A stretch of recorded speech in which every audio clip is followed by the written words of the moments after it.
एगो ना तोहर हम 10 बात सुनी तो, लेकिन ये घड़ी हमार मूड सही नहीं।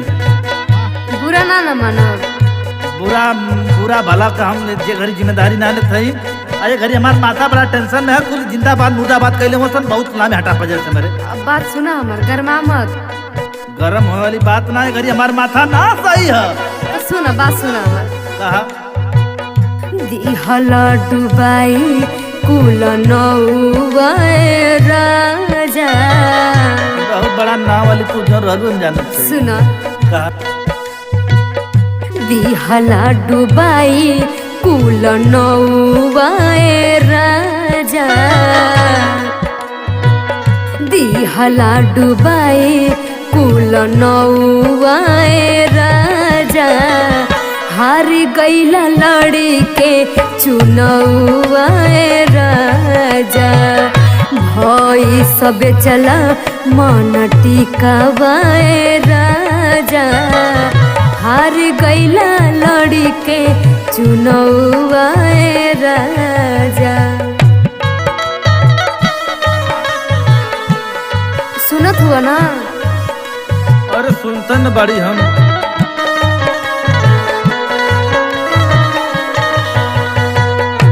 बताइए को बात।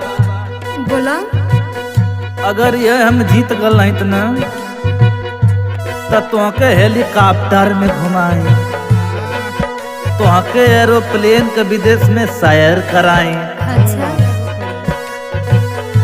ब्रिटेन इंग्लैंड कुल घुमाए दही। लेकिन आज बिगड़ गई तनी से हमार। काहे जानत हूँ? काहे बोली? जनली न हम धनी।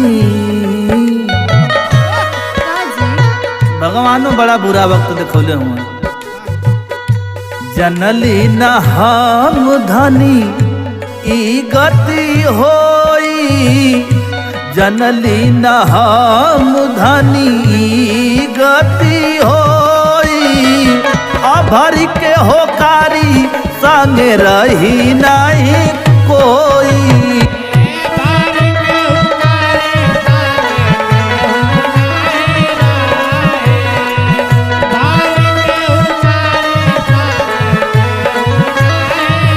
जनाज कुल ओटवा हमके दे दिया समन। और जानत है हाँ इस चुनाव के चक्कर में अरे हमार माटी जहन हो गई एकदम हो। सुनी पहले अपन करतूत सुन।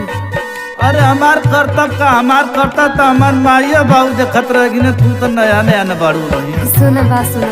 कहा खेतवो बेचाई गयल तोहरे चक्कर में। दाल आटा चावल नहीं रह गयल घर में।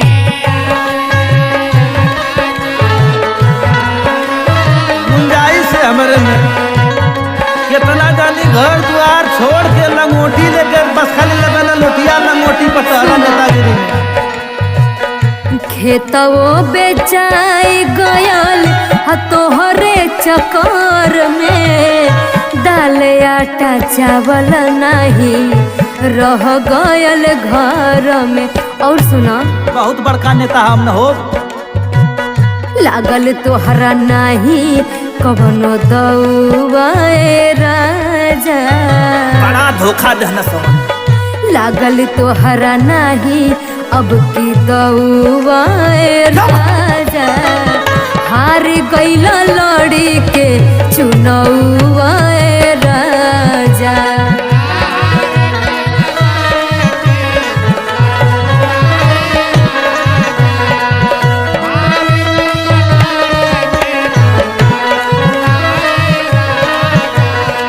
बताई हाँ बोले।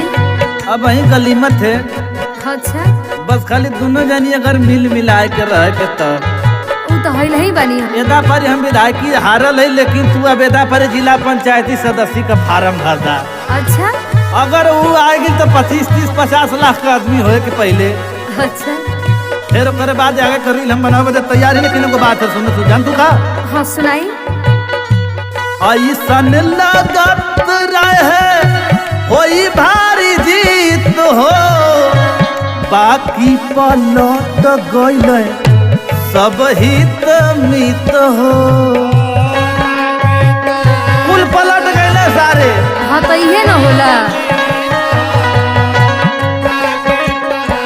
अरे हम ना जल्दी की ऐसा करिए कुल हमर संगे रोज रात दिन दारू मुर्गा करत हम, लेकिन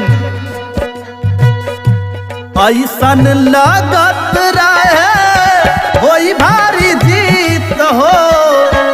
बाकी पलट गइले सब हित मित हो। साचो मनोज संगे साचो मनोज संगे शशिलाल रोई। दूसर कोनो डर ना लौकत है। ऐसन बात ना हो। साचो मनोज संगे साचो मनोज संगे शशिलाल रोई। अरे भरी के होकारी संगे रहल नहीं कोई।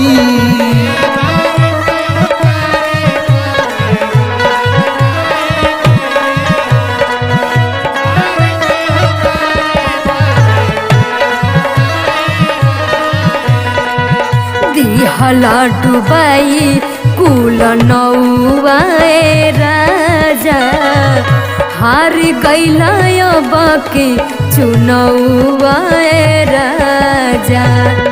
जानली ना हम धानी ई गति होई। हार गइला बाकी चुनौवाए राजा। भरी के होकारी संगे रहल नहीं कोई। बड़ा धोखा देना सुनो।